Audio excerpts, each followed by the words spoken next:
Nagsimula ang lahat sa eskwela, nagsama-samang 12, sa kalokohan at sa tuksuhan, hindi maawat sa isa't isa.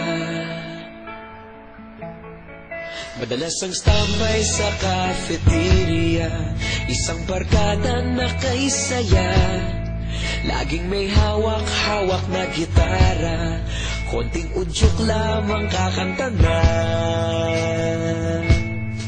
Kay simple lamang ng buhay nun, walang mabibigat na suliranin, problema lamang laging kulang ang gatong.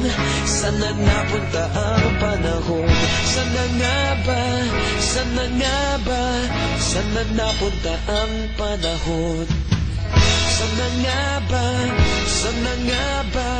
Sana napunta ang panahon? Sa unang ligaw kayo'y magkasama, magkasabwat sa pambobola, walang sikreto kayong tinatago, okay sarap ng samahang barkada.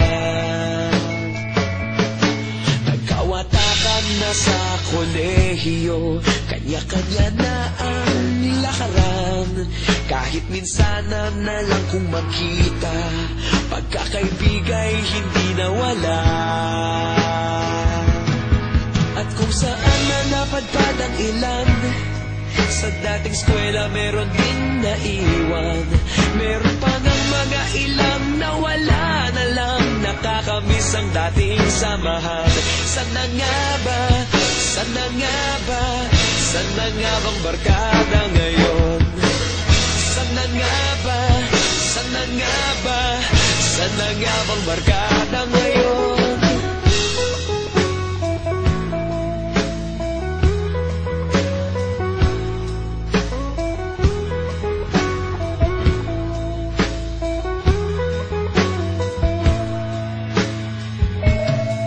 Ilang taon din ang nakalipas, wala pa sa aming tatay na nagsusumikap upang yumaman at guminhawang kinabukasan.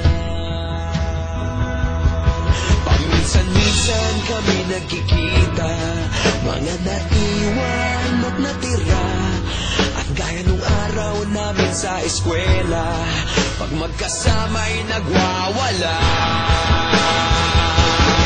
Napakahirap malimutan ang saya ng aming samahan, kahit lumipas ng ilang taon, magkabarkada pa rin ngayon. Magkaibigan, magkaibigan, magkaibigan pa rin ngayon. Magkaibigan, magkaibigan, magkabarkada pa rin ngayon. Magkaibigan, magkaibigan, magkaibigan pa rin